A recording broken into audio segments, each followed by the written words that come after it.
I stood on the porch with my suitcase in one hand and my raincoat clinging to my arms, soaked through at the shoulders. The porch light had already gone off. Kurt must have switched it off when he slammed the door. It wasn't cold, but I felt it in my bones anyway. Not from the weather, from the weight of what had just happened. 73 years old, 2 children, 4 grandchildren, and a pension that had never been late. And still, somehow, I'd ended up standing outside my daughter's house, in the rain, holding everything I owned in 2 suitcases. It started with a sentence, one I didn't expect, even from him. "We're short on rent, Helen. You live here. Time you started paying, or you can leave." It wasn't a request, and it wasn't Janine who said it. It was Kurt, her husband of 8 years, sitting in his stained sweatshirt on my late husband's favorite chair, as if it had always belonged to him. I didn't answer at first. I thought maybe he was joking. Maybe I'd misheard. Maybe it was just one of those sentences that slips out when a man feels powerless, unemployed, embarrassed. But he was serious, and Janine didn't say a word. I suppose I should have seen it coming. For weeks, things had been building. Hushed conversations when I entered the room. Kurt snapping at the kids. Janine rubbing her temples every time I asked what was wrong. But nothing prepares you for your own child standing beside a man who just threatened to throw you out, and choosing not to say a word in your defense. I said no. Not loudly. Not even with anger. I just said, "No, Kurt. I'm not giving you my pension." I think I surprised him with how calm I was. Maybe he expected me to cry or plead or soften. But I'd spent most of my adult life softening myself for others, smoothing out my opinions, stepping back, making things easier. That part of me was tired, worn thin. An hour later, when I returned from the pharmacy, my bags were already packed, sitting right by the front door, lined up neatly as if I were a guest who'd overstayed her welcome. No one answered when I knocked. I stood there, in the drizzle, hand still raised. I could hear the television inside, cartoons probably for the twins. But no one came. The bags weren't heavy. I've never been one to collect clutter. A few changes of clothes, my photo album, my Bible, a scarf my mother gave me the year before she passed, and the pension card that had suddenly become the object of someone else's entitlement. The neighbors across the street pretended not to notice. Or maybe they really didn't. Rain has a way of muffling drama, turning it into something private. I dragged the bags down the steps one at a time and loaded them into the trunk of my car. It was my car, still in my name, paid for in cash 6 years ago. One of the few things that hadn't been turned into ours or the household's over the past year. I sat behind the wheel for a long time, not turning on the engine. Not because I didn't know where to go. I did. My friend Ruthie had told me years ago, "If things ever go sideways, you come to me. No questions, no judgments." But even with a plan, you still have to sit there and let the moment catch up to you. Let it settle on your shoulders. Let it sting. I remember staring at the windshield wipers, watching the rain bead and streak. I thought of the casserole I'd left in the fridge. I thought of the twins' drawings on the fridge door. I thought of how Janine used to climb into my bed after a nightmare when she was little and whisper, "Don't tell Daddy I cried." I started the car. By the time I reached Ruthie's, the rain had turned to mist. She lived just 15 minutes away, but I took the long route. I needed the drive. The slow stretch of road where I used to walk with my husband on Sunday evenings. The gas station where I once got locked out of my own car and a teenage clerk offered to call my son. Before realizing I didn't have the number memorized anymore. Ruthie opened the door before I even knocked. She'd seen my headlights. She took one look at me and said, "So, it's happened." I nodded. She didn't ask what. She just pulled me into a hug and said, "Tea or whiskey?" I took the tea. I always do. That night, as I sat in her warm kitchen, wrapped in a blanket with the smell of peppermint in the air, I finally allowed myself to feel it all. The betrayal, the loneliness, but also something else, a strange, steady flame of clarity. For the first time in a long while, I saw the truth. Not the version I'd been trying to convince myself of, but the plain, sharp-edged truth. Janine didn't defend me. Kurt felt entitled to my money, and I had been living like a guest in my own life. That was the night something in me changed. Not suddenly, not like a bolt of lightning, but like a hinge, slow and final.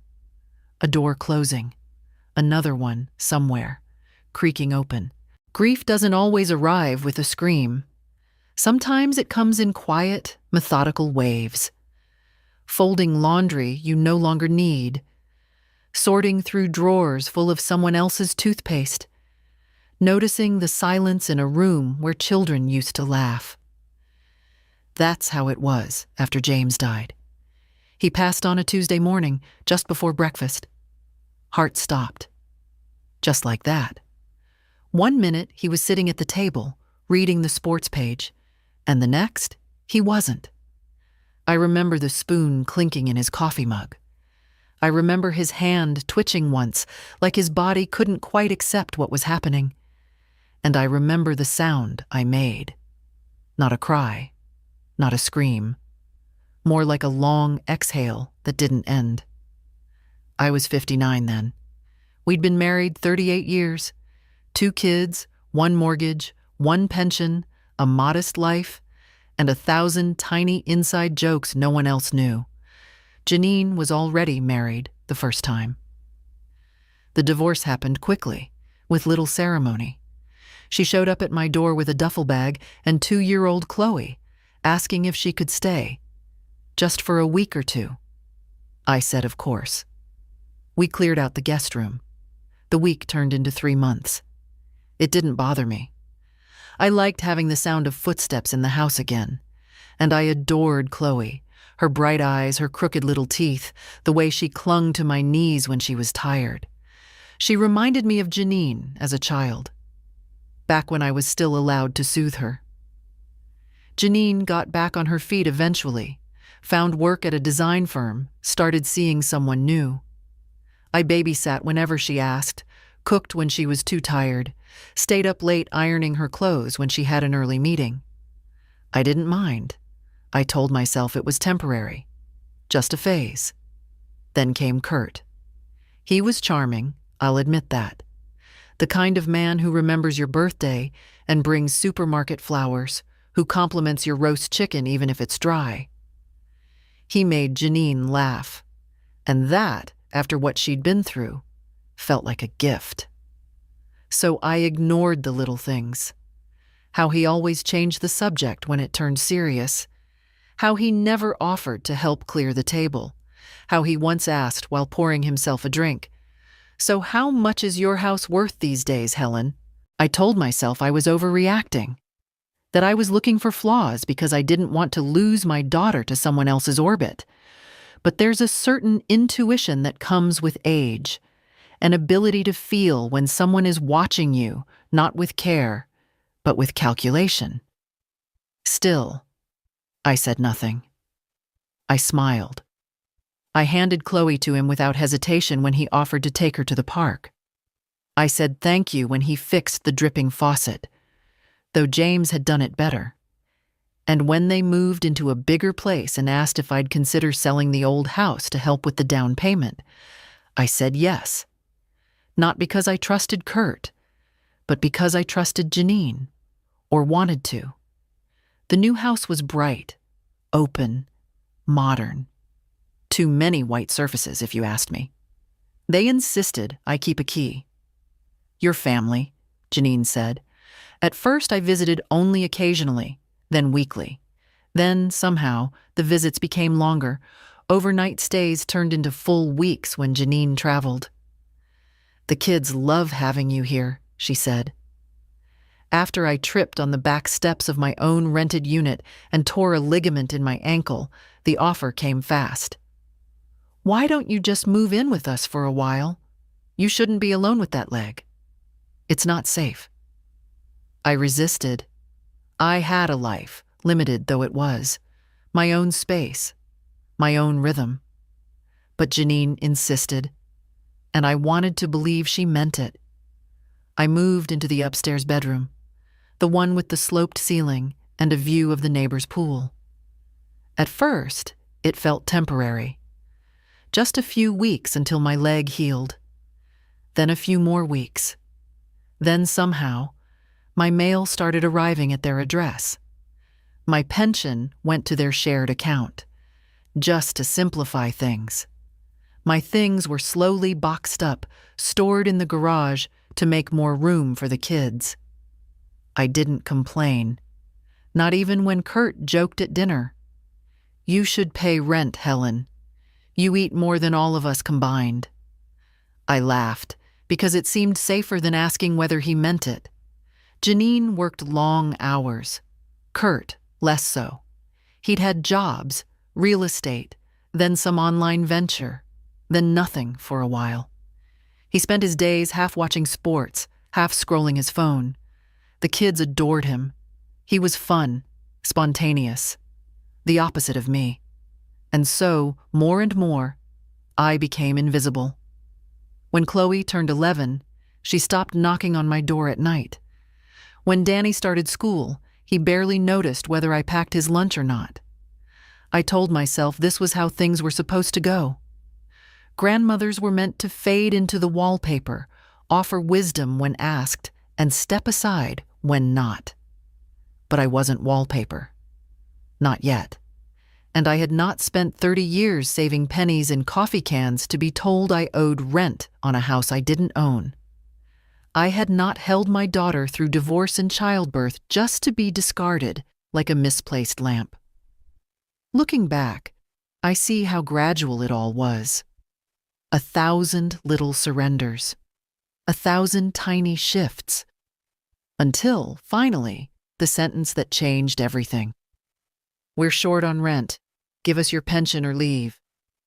And I said no. It wasn't the first time Kurt had brought up money, but it was the first time he'd said it like that. Like I was a liability, an invoice, something overdue. The months leading up to that moment had been filled with a kind of erosion. You don't always notice erosion when it's happening. It's just a crack in the plaster, a missing cup from the cupboard, a sigh too long from someone across the table. But eventually, something collapses. After I moved in, things were gentle for a while. Janine made room for me in the kitchen drawers. The children left notes on my pillow. "Love you, Grandma," scribbled in bold marker. Kurt was polite, even gracious. He joked about 3 adults under one roof, but he smiled when he said it. At first. Then his job ended. At first, it was temporary. The company's shifting directions. Then it was freelance. Then consulting. Then eventually, nothing. He spent his days at home, always in the living room, always with a drink too early in the day. And the mood in the house shifted with him. Janine picked up more hours. She started snapping. At the kids. At me. I offered to help more. Take over dinner. Pick up the kids from school. Even wash Kurt's laundry when the hamper overflowed. I thought I was easing things, supporting the family. But that's the thing about support. When it becomes invisible, it stops being valued. I started noticing how Kurt looked at me when I walked into the room. Not with resentment, but with something sharper. Calculation. Like he was measuring me against some invisible debt ledger. Like he was keeping score. The first hint came when I overheard him on the phone. He was pacing in the kitchen, didn't realize I was nearby. "She gets a pension," Of course she does. Full state benefits. She doesn't even pay rent. That last part stuck. The way he said it, like I was freeloading. I mentioned it to Janine later, gently. We were folding laundry, and I said, "Kurt seems a little tense lately." She didn't look up, just kept folding. "We're all tense, Mom. It's been a hard year." "I know," I said. "If there's anything I can do—" "You're already helping," she said quickly, a little too quickly. "Don't worry about Kurt. He carries stress badly." I should have pushed, but I didn't. Then came the bill envelopes left on the table, almost deliberately, where I could see them. Rent due, electricity, internet, groceries. They weren't addressed to me, but they were placed like invitations. One evening, Kurt sat beside me on the porch with a beer in hand. It was dusk. The kids were inside. Janine was working late. He didn't look at me when he spoke. "You ever think about what it costs to run this place?" I didn't answer at first. "I mean," he went on, "you're here all the time, using water, electricity, internet, it adds up." "I cook, I clean, I watch the kids," I said carefully. "Sure," he nodded, "but that's not rent." And there it was.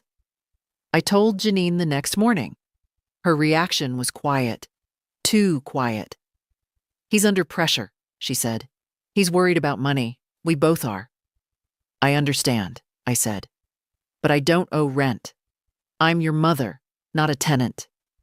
Her face didn't change. But she didn't defend me either. Not really. And after that, it escalated. Suddenly, the thermostat became an issue. "Helen, it's not your place to set it to 75. It's expensive."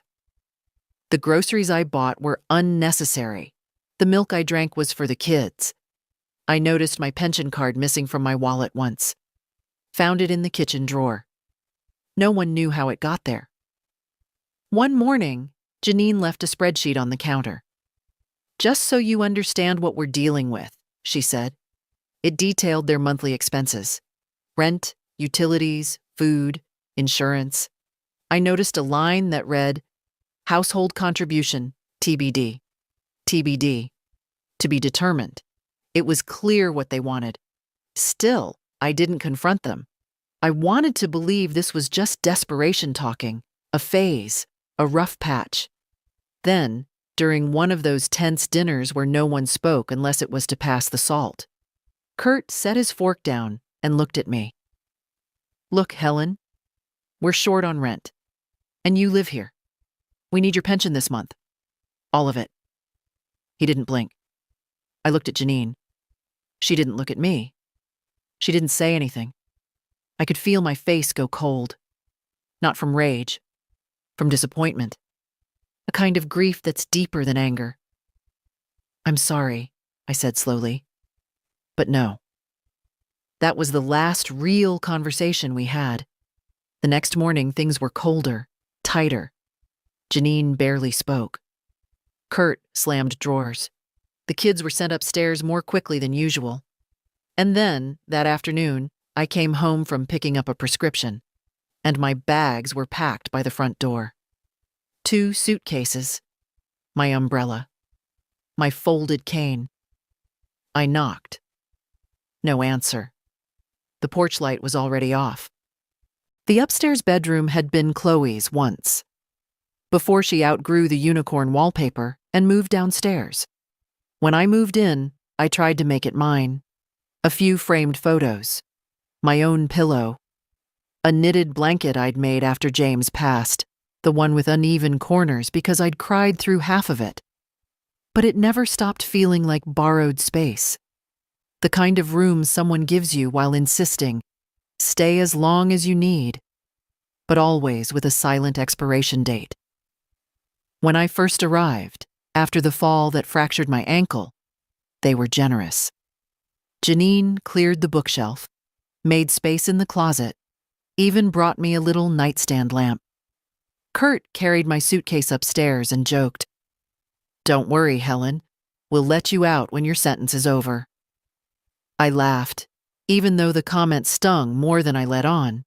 They said it was temporary, just until I healed. "We're a family," Janine reminded me. "Families take care of each other." I believed her. I wanted to believe her. At first, I kept out of the way. I cooked breakfast early before anyone else was up. I tidied the living room, folded laundry no one asked me to fold. I walked Chloe to the bus stop, bandaged Danny's skinned knee, made dinners. No one asked me to, not in words.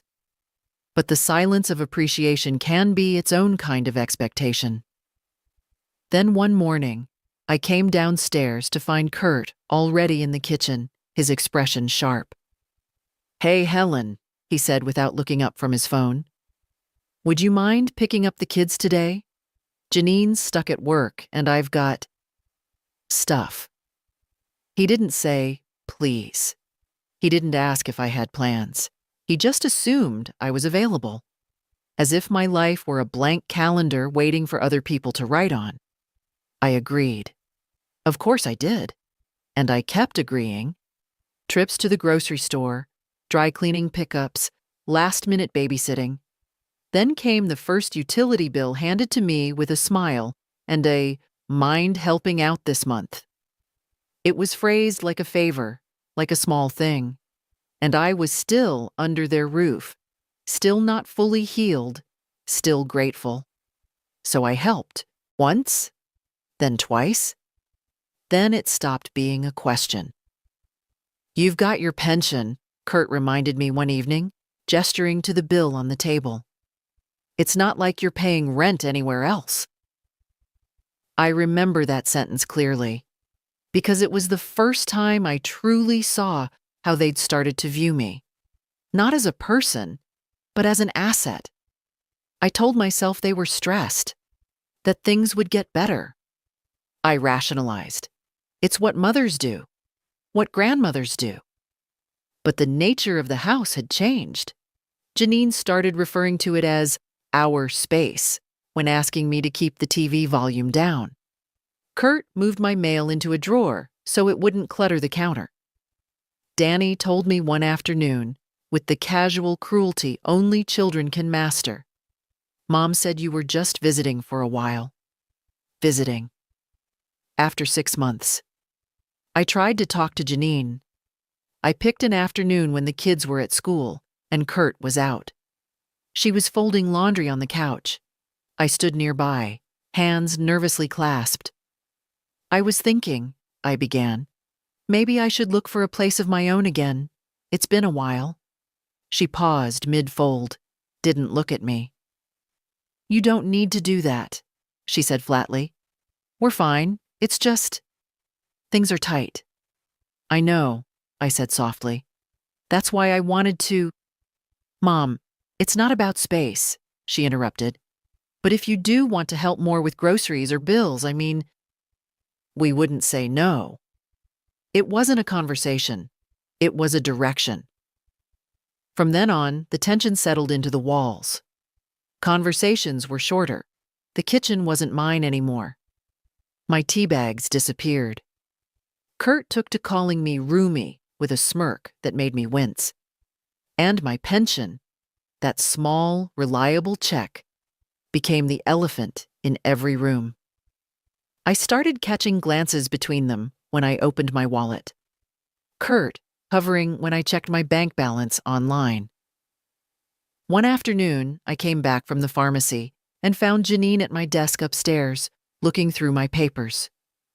"I was just tidying," she said, not even trying to hide the file labeled retirement. I said nothing, just nodded and sat down. Something in me had begun to calcify, a stiffness in the chest, a growing awareness. This wasn't about care. This was about control. And soon, I knew, they'd stop pretending. The next shift was subtle, like most betrayals are. It wasn't one big event. It was 100 small ones, each one chipping away at the foundation of what we used to call family. It began with the groceries. One morning, I opened the fridge to find a sticky note on the milk carton. "For the kids," written in Janine's tidy print. Next to it, a separate container of yogurt, the cheap brand, with no label at all. Message received. I didn't mention it. I just started shopping separately. Bought my own carton, my own bread, my own tea. Kept them in a canvas bag in the bottom drawer of the fridge. I felt foolish doing it, like a roommate in a student dorm, not a grandmother who had raised 2 children and buried a husband. But it kept the peace. Then the kids started parroting things they'd overheard. Danny, 7, and blunt. "Mom says it's rude to use other people's things if you don't help pay." Chloe, a bit older, a bit more cautious. "Kurt said you used to have money, but now you're just staying here for free." Each time I heard something like that, I felt a tiny jolt of shame. Not because they were right, but because I hadn't stopped it sooner.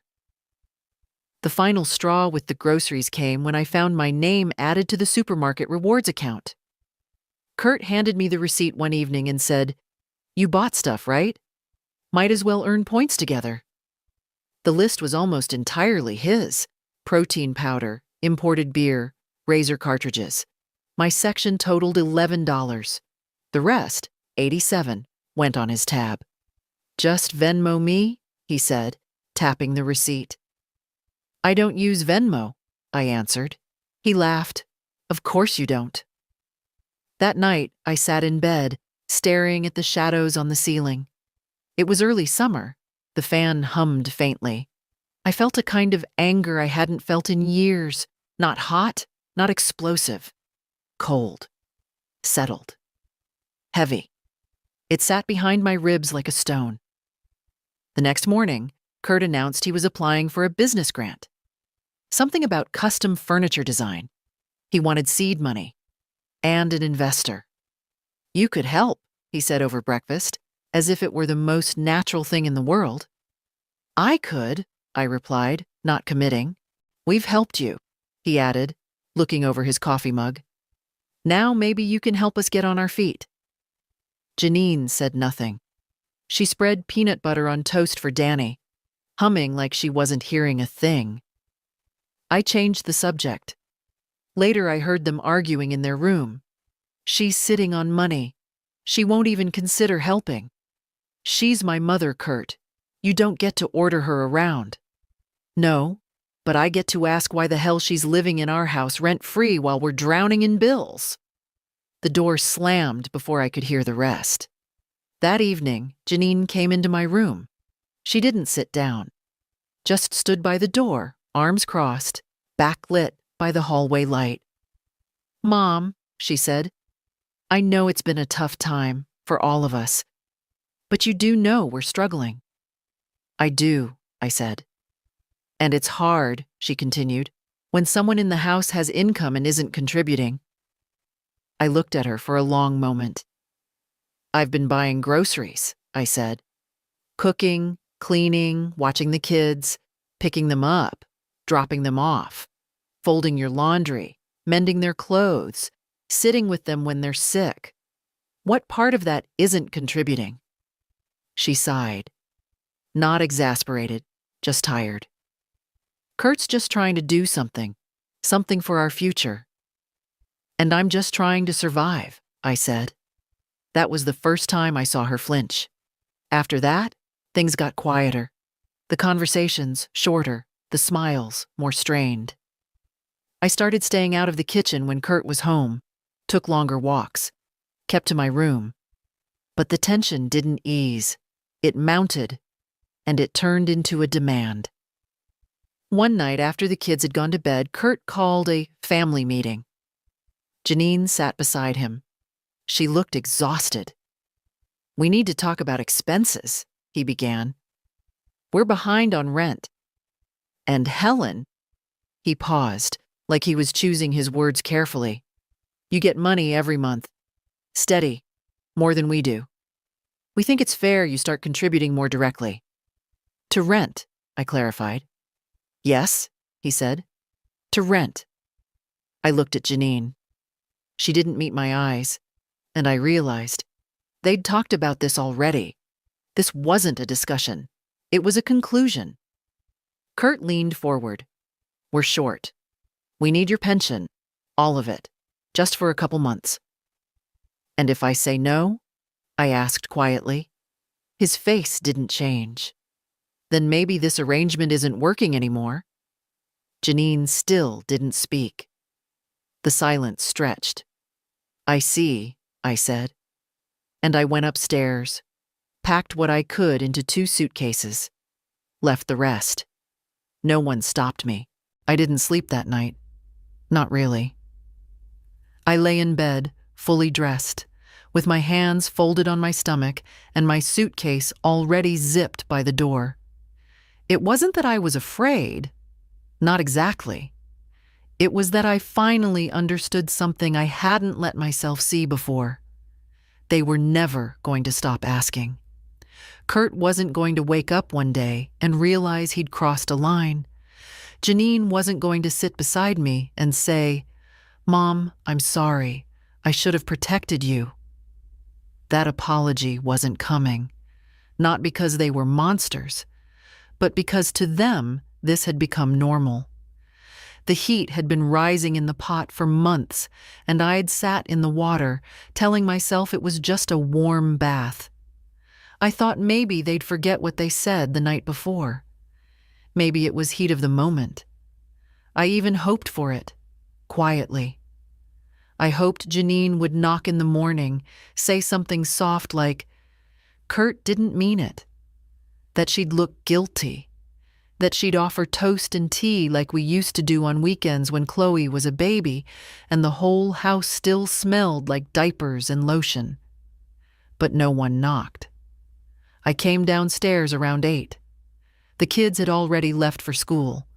Kurt was on the couch, phone in hand, legs stretched out like a man on vacation. Janine stood at the kitchen sink, staring out the window like the sky had something to say. "Morning," I said. Kurt grunted. Janine didn't answer. I made tea, sat at the small table in the corner of the kitchen, waited. If they were going to repeat the ultimatum, I wanted to hear it in daylight. Kurt spoke first.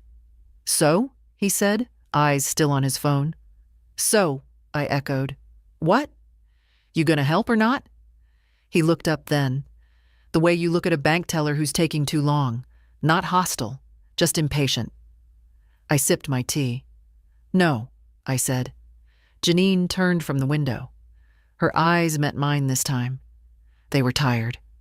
And something else. Wounded, maybe. Or embarrassed. Kurt sat up straighter. "You serious?" "Yes." "Why?" he asked, as if the question was absurd, as if he truly couldn't fathom the idea of someone choosing not to hand over their income to support his failures. "I've helped plenty," I said. "For years. I paid for Chloe's daycare when you were between jobs. I bought the car you drive. I co-signed the lease on this house. And I've been here every day since my fall, cooking, cleaning, watching your children." "That's enough," he scoffed. "You're acting like you're some saint."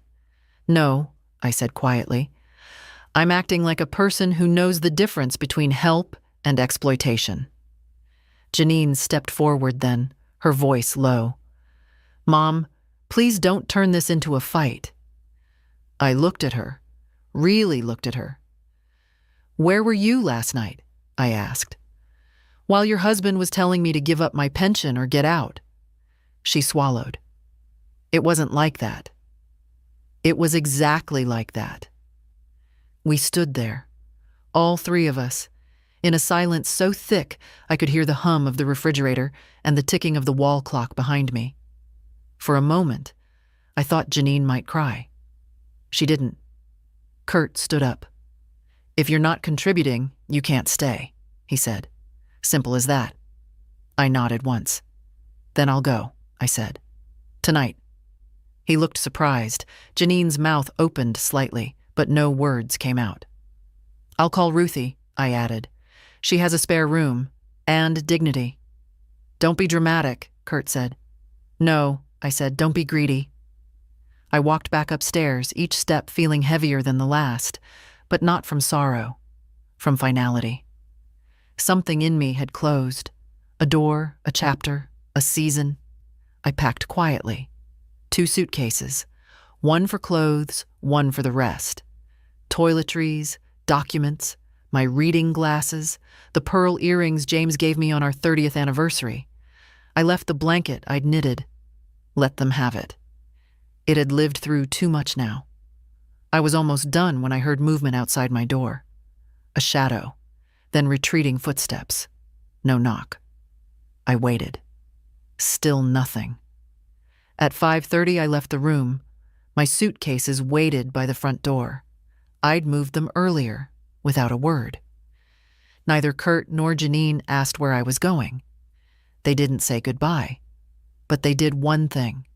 While I was out at the pharmacy picking up my blood pressure refill, they moved my bags outside, onto the porch. It had started to rain, a light drizzle, steady, soaking the canvas. When I returned, keys in hand, I saw them sitting there, side by side, wet and waiting. I knocked. No one came. I rang the bell. Still nothing. I stood there for a moment, watching the curtains shift slightly in the living room. Someone was there. Someone saw me. They just didn't move. So I reached for the suitcases, one in each hand, walked them slowly down the porch steps. My shoulder ached. My wrist throbbed. I didn't rush. I loaded them into the trunk of my car, wiped my glasses, looked back once, just once, at the house where my grandchildren slept, where my daughter had once asked me to stay forever, where my son-in-law had just erased me with a shrug. Then I got behind the wheel, and I drove away. It's strange. The things you think about when everything falls apart. Like how heavy a suitcase feels after only a few steps. How rainwater seeps through fabric faster than you'd expect. How a porch you once swept clean every Saturday morning can suddenly feel foreign. Like someone else's stoop. Like a hotel you were checked out of without warning. I didn't cry when I drove away. Not on that short ride to Ruthie's. I kept my eyes on the road, hands tight on the wheel, knuckles white with the grip. I told myself, 1 mile. Just get through 1 mile, and then another. Her porch light was on. She must have been watching for me. When she opened the door, she didn't say anything at first, just held out her arms. And that's when I finally let myself feel it. The release. I didn't think she'd let it happen, I whispered into Ruthie's shoulder. I thought, maybe she'd stop him. I know, honey, Ruthie said, holding me like I was a little girl again. I know. We didn't talk much that night. She brought out towels for my bags, which were damp around the zippers, and made us both tea. Chamomile. The good kind, not the cheap grocery box. I sipped it slowly, watching the steam curl around my hands. It took a full hour for my body to stop shivering. I've got the spare room ready, she said after a while. It's small, but the bed's firm and the heat works. It's perfect, I said. And it was. It didn't have framed pictures or scented candles or anything staged. But it had warmth. A blanket folded neatly at the foot of the bed. A small lamp. A sense that I was allowed to take up space. I sat on the edge of the mattress for a long time before changing clothes. My nightgown was still damp at the hem. I pulled on an old sweatshirt instead. Borrowed socks from Ruthie's drawer. They had tiny stars on them. Lying in the dark, I kept thinking, they really did it. Kurt had threatened it. But Janine, I hadn't believed she'd go along, that she'd stand silent in the living room while I stood at the door, bags in hand, shoulders wet, that she'd let her own mother knock and be ignored. But she had. And once you know what someone is capable of, you don't unknow it. The next morning, I woke early. My body was sore, but my mind was sharper than it had been in weeks. Clarity has a way of creeping in after the storm. I sat with Ruthie at the kitchen table, and while she made scrambled eggs, I began to list things in my head. My pension account. The bank login I hadn't checked in weeks, the medical records they kept in a folder back at Janine's, now inaccessible. My will. I need to get my paperwork in order, I said out loud. Ruthie nodded without asking questions. Whatever you need, I'll help. By noon, we'd driven to my bank. I sat down with a young man named Marcus, who was polite, but visibly startled when I told him I wanted to change all account authorizations. Everything? He asked. Yes, I said. Everything. No one should have access but me. I'd forgotten how simple it could be, to reclaim things. He walked me through the forms. I signed each one deliberately, reading every line. At the end, he printed a new statement for me. Is there anything else you'd like to do today? He asked. Yes, I said. I want to start a trust account for my granddaughter, not her parents, just her. Chloe, 11 years old, still sweet, still soft-eyed, still mine, in the small ways that mattered. I want to set it up in a way that protects her, I added, not something her parents can touch. Marcus nodded. We can do that. After the bank, I called a lawyer, Frances Darrow, the same woman who'd handled James's will. She still had an office downtown, still kept her receptionist on a strict calendar. Frances, I said when she picked up, it's Helen Whitmore. I need to update some documents. She didn't ask why, just said, come in tomorrow at 10. That evening, I sat in Ruthie's spare room again, this time with a notepad. I started writing everything I'd paid for in the past 3 years. Janine's car, Kurt's failed landscaping business, Chloe's tablet, Danny's orthodontist, groceries, rent, Christmas presents, their last vacation, plane tickets I'd booked using my own account. I listed them not out of bitterness, though some of it was bitter, but out of a need to remember, to see it plainly, to stop pretending it had been a shared life. I closed the notebook when I reached 27-line items, and I promised myself something. No more. No more silent giving. No more hoping they'd see my sacrifices and offer warmth in return. I had given enough. Now it was time to protect what remained. Frances greeted me at her office door with the same calm presence she'd always had. Neatly pressed slacks, soft linen blouse, silver hair pulled back into a clip that hadn't changed since the 90s.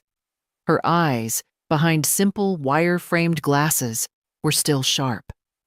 You look well, Helen, she said, though we both knew better than to believe that completely. I sat across from her at the polished oak desk.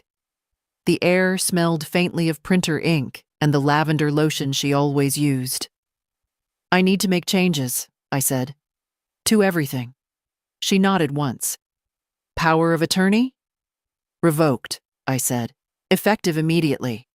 Will? Rewritten. I want my granddaughter Chloe to be the beneficiary, not Janine, not Kurt. Frances didn't blink. She simply reached for a pen and pulled a blank legal pad toward her. Trust structure? Separate account. No access for her parents. Age-restricted release. I want her to have something when she's older, when she can use it wisely. She made a note. And the house? She asked. I hesitated. Technically, it wasn't mine anymore.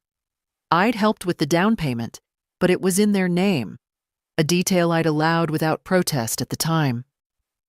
There's nothing I can claim there, I said, but I want everything else out of their reach. Frances looked up. This isn't about revenge, is it? No, I said. It's about correction. She smiled faintly. Good. We spent the next hour going through forms, designations, documents I hadn't touched in years. James had kept everything in pristine order. After he passed, I'd maintained it more out of habit than intention. Until now, it hadn't occurred to me that order could be weaponized, or that silence, too, had legal consequences. Frances folded the papers into a folder with my name embossed on it.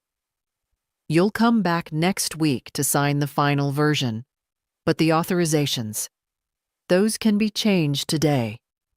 "Do it," I said. As I left her office, I felt lighter. Not free, not yet, but grounded. Anchored in something I hadn't felt in a long time: control. Back at Ruthie's, I sat at the kitchen table and told her everything. She didn't interrupt, just refilled my tea and nodded occasionally. "They're going to call," I said. "Eventually, when they realize what's happened." Ruthie raised an eyebrow. And I'm not answering. That evening, my phone began to buzz. First Janine, then Kurt, then Janine again. No voicemail, just missed calls. I turned the phone face down. They didn't know yet, but they were starting to sense it. The silence was its own message. The next morning, a knock came at the front door. It wasn't them. It was a courier. A single manila envelope addressed to me. No return address. Inside, a letter. Handwritten. "Mom, I don't know what happened. I know you're hurt. I know Kurt can be difficult. But this is a family. We're supposed to help each other. You've been part of this house, of our lives. The kids miss you. I miss you. Please call me. Janine." No apology. No acknowledgement of what she'd allowed. No mention of the bags on the porch in the rain. I folded the letter carefully and placed it back in the envelope. Not to destroy it, not to reread it, just to put it away, where it belonged. In the past. Ruthie came into the room and sat beside me. She didn't ask what was in the envelope. Instead, she said, "Have you thought about where you'll go next?" I nodded. "I want a place of my own," I said. "Small, quiet, mine. No more shared keys. No more sloped ceiling guest rooms. No more waiting for permission to exist." She raised her teacup. "To that." We clinked cups like old friends on a porch swing, like women who had spent lifetimes bending around others and finally remembered how to stand. That night, I opened the notebook again, the one with the list. I drew a line under the last item. Then, in bold letters, I wrote, "No more asking. No more waiting. No more silence." I closed the notebook. Tomorrow, I'd find a new apartment. Tonight, I'd sleep without worry. The apartment wasn't fancy. It was a one-bedroom on the second floor of a building built sometime in the 70s, with beige carpeting that had seen better decades and kitchen cabinets that creaked when you opened them too fast. But it had windows that caught the afternoon light, and the neighbors were quiet, and there was no one waiting to tell me when I could or couldn't adjust the thermostat. It was mine. I signed the lease the same week Frances finalized the documents. The property manager, a kind woman named Letitia, gave me the keys and a folder full of rules and emergency contacts.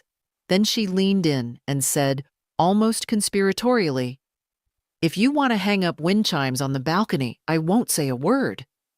I laughed. I hadn't laughed like that in weeks. The move was simple. I didn't have much. Just 2 suitcases, a few boxes of books Ruthie helped me pack, the notebook, my papers, and the framed photo of James and me at the Grand Canyon. One of the last vacations we ever took. He'd been wearing a floppy hat and a shirt I hated, but he looked so pleased with himself, smiling into the sun. I placed that photo on the windowsill in my new bedroom, then stood back and looked at it for a long while. "We did okay," I whispered. "You'd have liked this place. It's quiet. No one shouts. No one demands.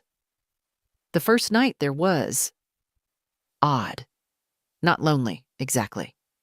I'd been lonelier in a full house, but quiet in a way that let everything come to the surface.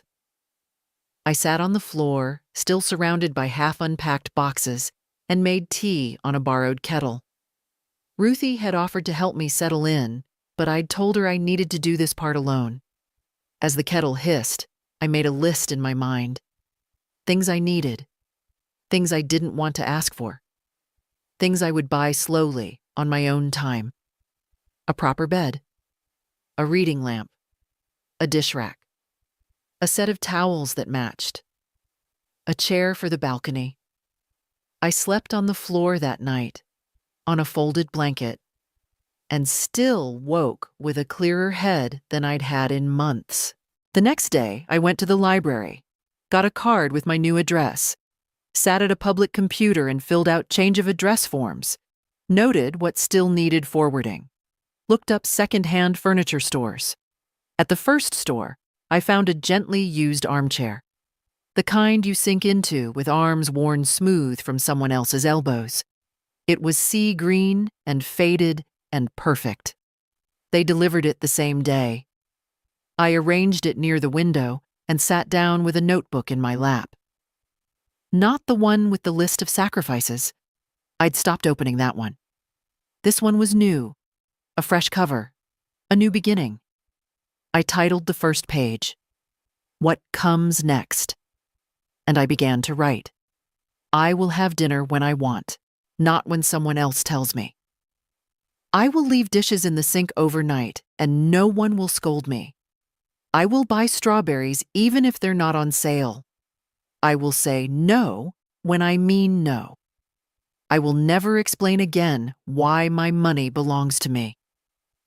Around noon, the first message came in. Janine, Mom, I heard from the bank. I don't understand why you're cutting us off. Can we talk?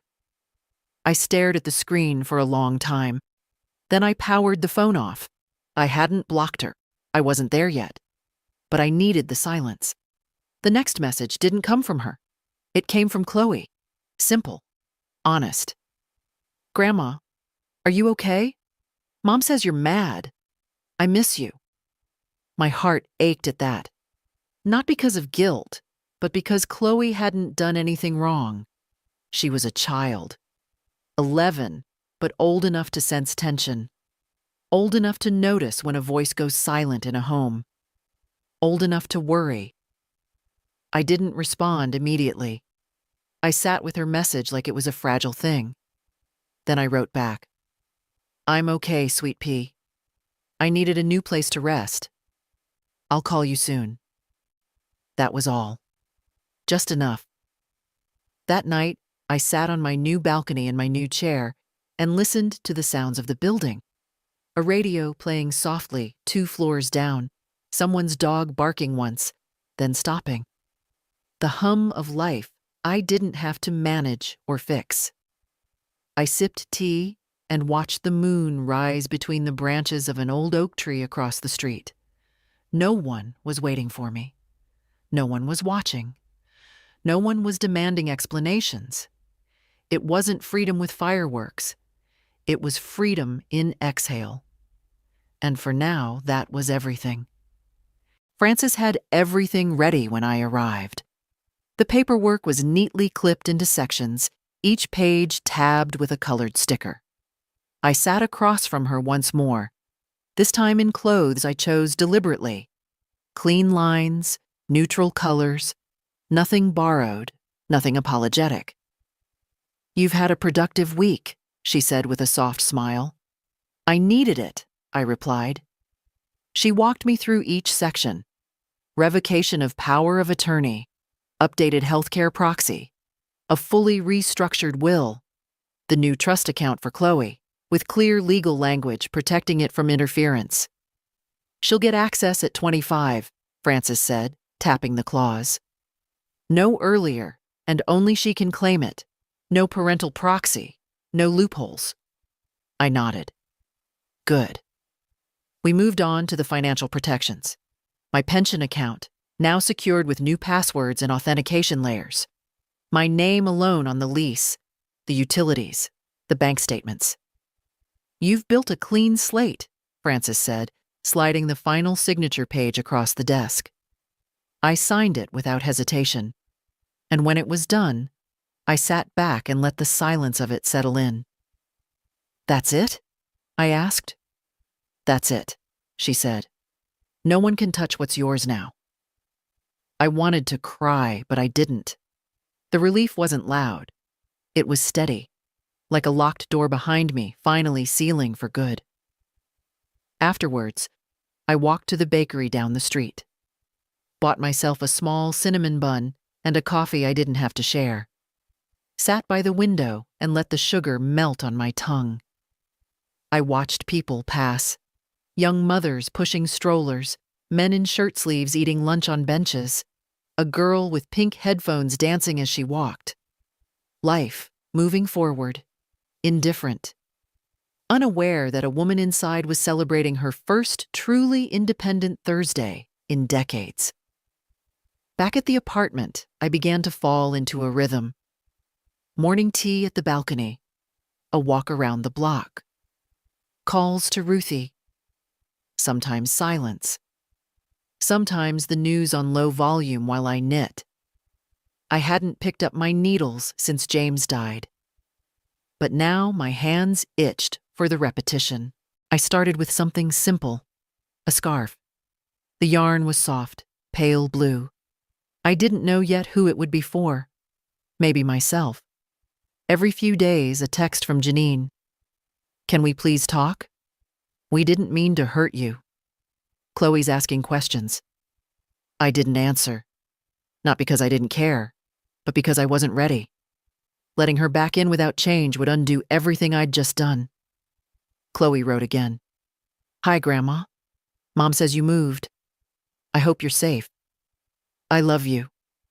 That one I answered. "I'm safe, sweetheart. I love you too. I'll call you soon, I promise." I meant it, but I also meant to do it on my own terms. A week passed, then two. On the 15th day in my new home, I went grocery shopping. Simple things. Bread, eggs, butter, my favorite marmalade. The clerk smiled when she handed me the receipt. I realized, as I walked out, that I'd made it through an entire shopping trip without thinking once about what Kurt would criticize or what Janine would consider wasteful. In the parking lot, I saw a mother scolding a teenager. Not cruelly, just tiredly. I thought of Janine. Thought of the way she used to stand in my kitchen barefoot, stirring pasta, Chloe on her hip, Danny under the table drawing on the linoleum. She hadn't started this with cruelty. That came later. It began with stress. And I let the stress excuse the harm over and over. But not anymore. That night, I lit a candle. Sat at the table. Wrote a letter to Chloe.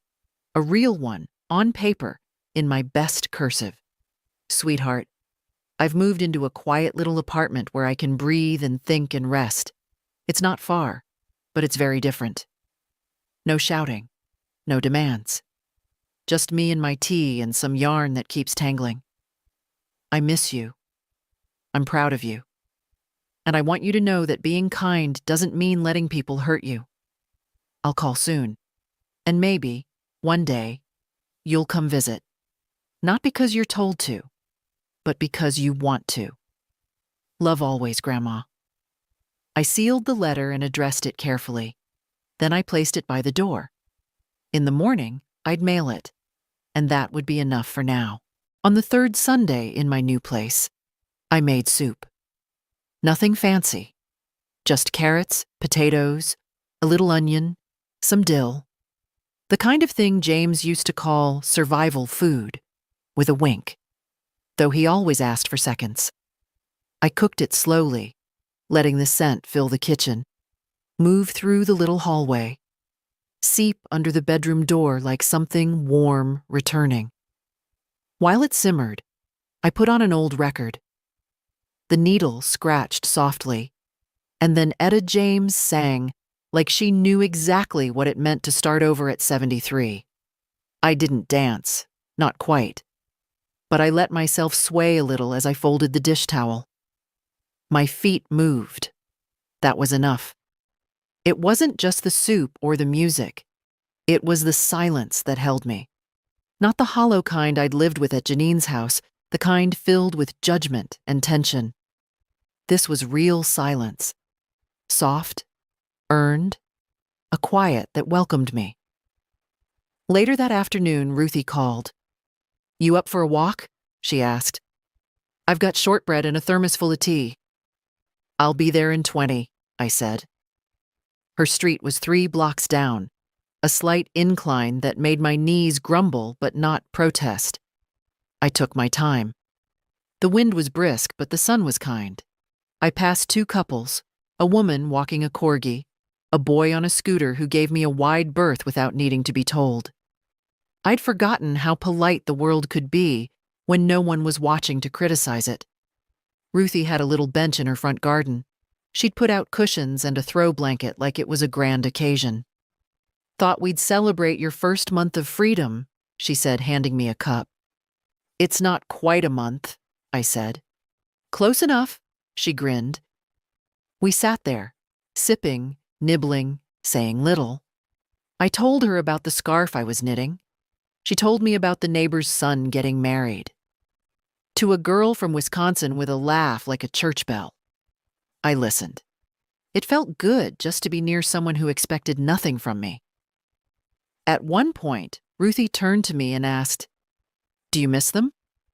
I didn't pretend not to know who she meant. "Sometimes," I said. "Not the house, not the tension, but Janine and the kids." She nodded. "Of course. And sometimes," I added, "I wonder if I should have spoken up earlier, not let it get so far." She gave me a look, the kind only old friends can give, the kind that says, "Don't you dare start blaming yourself now." "You did what you had to," she said. "And then, when it was too much, you did what was right." I didn't reply, just sipped my tea. Back home, I found a package by my door. No return label, just my name in Chloe's handwriting. Crooked, uneven, beautiful. Inside, a drawing. It was a house, small, with a tree and a woman on the porch. She'd written Grandma's house at the top. There was a speech bubble coming from the window. "Do you want tea?" I held it for a long time. Then I placed it on the fridge with the only magnet I owned. A ceramic strawberry I'd bought at a church fundraiser years ago. It held the paper firmly. That night, I didn't read, didn't knit. I just sat in the armchair, the one by the window, and looked at the drawing. Let it sit with me. Let it be enough.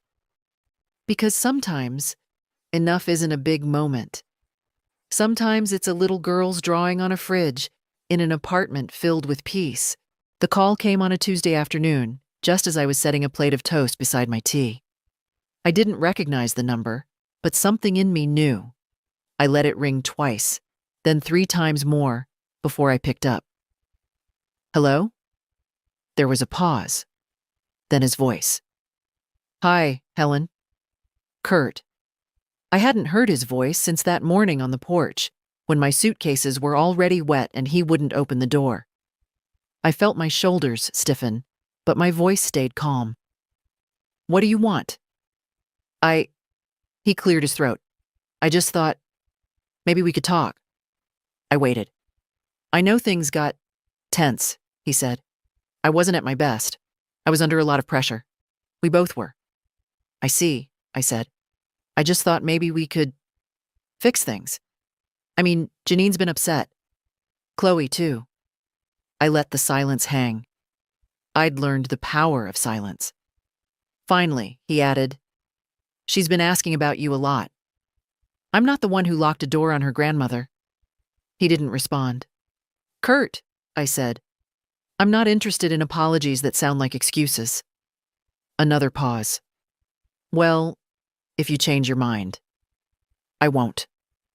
I hung up. It took me a minute to move. My hands were steady, but my chest felt like it had gone hollow. I stood at the window, watched the light shift on the building across the street, breathed deeply through my nose. Then I sat down and ate my toast. An hour later, the phone rang again. Chloe. I picked up before the second ring. Hi, Grandma. Hi, sweetheart. Her voice was smaller than usual, like she'd crept off somewhere quiet to call me. I got your letter. I'm glad. She was silent a moment, then asked, Can I visit you? I hesitated, not because I didn't want her. I wanted her more than anything, but I knew what that visit would mean, knew it would be followed by questions, knew it might not come clean. Do your parents know you're calling me? I asked. Not this time, she said quietly, but I told Mom I missed you. She didn't say no. That said everything. All right, I said. You can visit, but it has to be your choice, not theirs. I want to, she said immediately. Can I come this weekend? Just for a little while? I smiled, the first real smile in days. Yes, I said. I'll make apple pie, the kind with the cinnamon crust. She laughed. Can I help roll the dough? Of course. We hung up a few minutes later. I sat in my chair, looking at the drawing on the fridge. Grandma's house. A tree. A cup of tea. That night, I made a list. Fresh apples. Brown sugar whipping cream vanilla.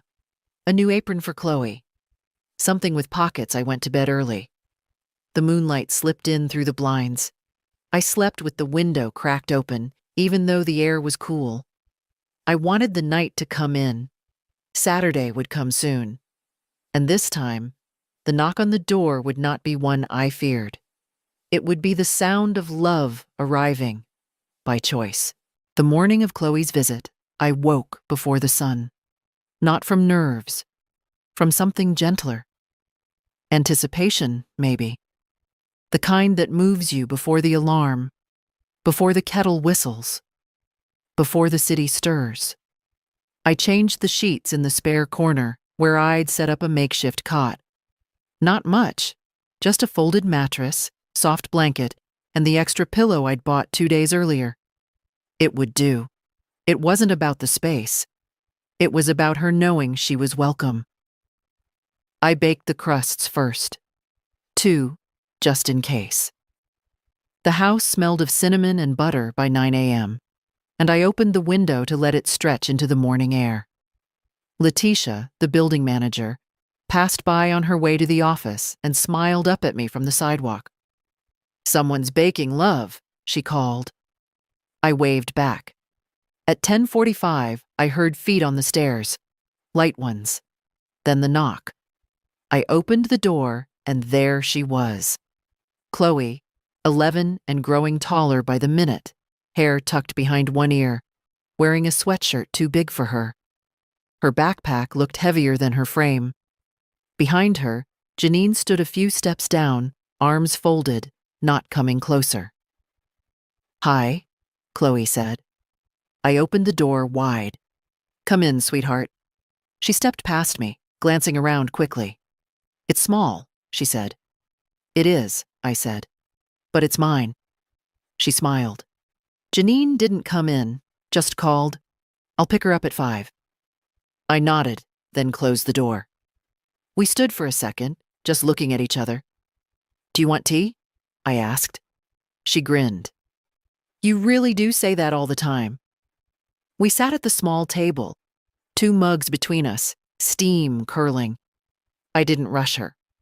Let her eyes wander the room, notice the photo of James on the sill, the fridge with her drawing still pinned by the strawberry magnet, the knitting basket under the window. Did you really knit all that? She asked, pointing to the half-finished scarf. I did. It's slower than it used to be. It's pretty. We talked about school, about how Danny had taken her spot on the couch, about how the dog next door barked every morning at 6. She told me she hated math this year, but liked her teacher's earrings. Then she got quiet. Mom's sad a lot, she said. Since you left. I nodded. She says you just walked out. I took a deep breath. I didn't walk out. I was pushed out. Gently, maybe, but pushed. She nodded slowly. I kind of thought that. I reached for her hand across the table. She let me hold it.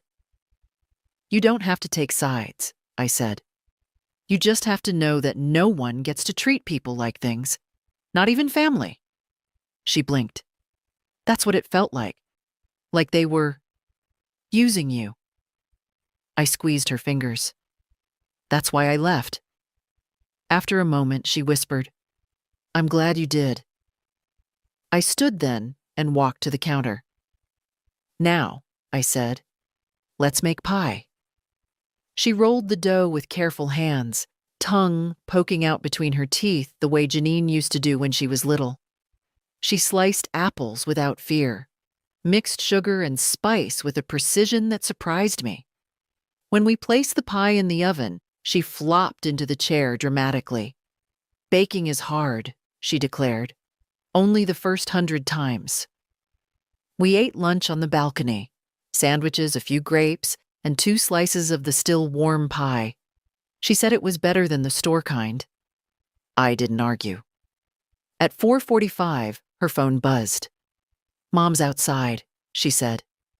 She stood slowly, reluctant. At the door, she turned back and hugged me tightly. I want to come again, she said into my sweater. You always can. As she walked down the stairs, she turned one last time and waved. I waved back. When the door closed, the quiet returned. But this time, it was the good kind. The kind that meant something had been healed, if only a little. A week passed after Chloe's visit. Then another. The pie plate sat in the drying rack for 3 days before I finally put it away. Not because I forgot, because I wanted it there, visible. A reminder that something sweet had happened, that it could happen again. The apartment settled back into its quiet rhythm. Morning tea, reading by the window, a new knitting project, this time a blanket, pale green and slow going. I'd chosen the color without thinking. It wasn't until the second skein that I realized it matched the sweater Chloe had worn the day she visited. Her texts came every few days now. Short ones. Math test, B+. Grandma magic? Mom says hi. I told her to write it herself. Can I come back next Saturday? I always answered. Always yes. Then, on a Thursday afternoon, the letter came. No envelope. Just a folded sheet of paper slid under my door while I was out shopping. I found it when I came in, bag still in hand, the paper half-shadowed on the floor like it didn't want to be seen. I recognized the handwriting before I even touched it. Janine. I sat at the table before unfolding it. Made tea. Let it steep too long. I wanted to be ready. It wasn't long, not emotional, but it was. Something. Mom, I've been thinking a lot about what happened, about what I let happen. I don't expect you to forgive it. I don't know if I would, if I were you. But I miss you. I miss the way the house used to feel when you were in it. The kids miss you too. Kurt says nothing, but I see it in the way he doesn't touch the thermostat anymore. Chloe came home glowing after the visit. She keeps the pie recipe in her school binder. I know I didn't stop things when I should have. I know I stood by. I don't know how to fix that, but I wanted you to know I see it now. Jay. I read it once, then again. The letter didn't ask for anything. No requests, no invitations. Just a statement. A beginning. I folded it carefully and placed it next to Chloe's drawing on the fridge. It wasn't absolution, but it was the first honest thing I'd heard from Janine in a long time. Later that evening, I sat on the balcony, blanket over my knees, and watched the sun sink behind the apartments across the street. The wind moved gently through the leaves. My tea had gone cold. But I didn't mind. I thought about what it meant to forgive, not to forget, not to excuse, but to choose peace for myself. To unclench the part of me that had been holding its breath since the day I packed my suitcases. I didn't know if I was ready to write back, but I knew one thing. I wasn't angry anymore, and maybe that was enough for now. The second time Chloe visited, she brought a plastic bag full of cookies she'd made herself. "They're kind of hard," she said, holding the bag out like it was precious cargo. "Danny said they tasted like soap, but he also ate 5. We sat at the table and bit into one together. It was indeed hard, and a little soapy. But I smiled and said, 'He's clearly just jealous.' She grinned wide. That gap in her top row of teeth still hadn't closed. She stayed longer this time. We didn't bake. We didn't need to. We just sat. She asked about the scarf I was knitting, told me about a friend at school who wore purple eyeshadow and didn't care what anyone said. I told her I admired that kind of girl. Chloe nodded. "I think I'm going to be like that." "You already are," I said. When Janine came to pick her up, she didn't stay on the stairs this time. She walked all the way up, stood at my door with her arms folded, not defensive, but unsure. I opened it before she could knock. "Hi," she said. "Hi." She glanced inside, saw Chloe gathering her things, then looked back at me. "I meant what I wrote," she said, "and I'm sorry for all of it." I nodded. "I know." She hesitated, then said, "If you ever want to come by just to visit, the kids would like that." "I'll think about it," I said. And I meant that. I wasn't promising, but I wasn't slamming a door either. Chloe hugged me twice at the threshold. Janine didn't push for more. They walked down the stairs together, and I watched them disappear around the corner before I closed the door. I leaned against it for a long moment. Not out of grief, out of calm. That night, I pulled out my old notebook, the one with the long list of things I'd done for them. I read each line slowly. The payments, the favors, the meals, the nights, the silence. And then I tore the page out, folded it in half, then again, then once more, until it was small enough to hold in my palm. I stood over the trash bin, dropped it in, and watched it settle on top of an eggshell and a used tea bag. Gone. Later, I sat at the table and wrote a new page. Not a list, just one line. I am still here, and I have enough. Because I did. I wasn't rich. My knees ached on damp mornings. I lived above a laundromat that rattled every Thursday afternoon. But I had a place of my own. I had Ruthie. I had a granddaughter who knew I deserved more. I had a name that no one could speak with pity anymore. And I had quiet. Not emptiness. Not exile. Just quiet. To anyone reading this, if you've ever been asked to shrink yourself for someone else's comfort, I want to tell you something. You don't owe them your silence. You don't owe them your pension. You don't owe them a seat at the table where they never served you a plate. Stand up. Even if it's slow. Even if your hands shake. Even if it's raining and your bags are wet. Stand up. Because the first step away from being used is the first step toward being free. And freedom, I've learned, doesn't always look like a revolution. Sometimes it looks like a cup of tea on your own balcony. A warm pie cooling on a borrowed rack. A girl knocking on your door not because she has to, but because she wants to. Sometimes freedom looks like you, just being. And that, at last, is enough.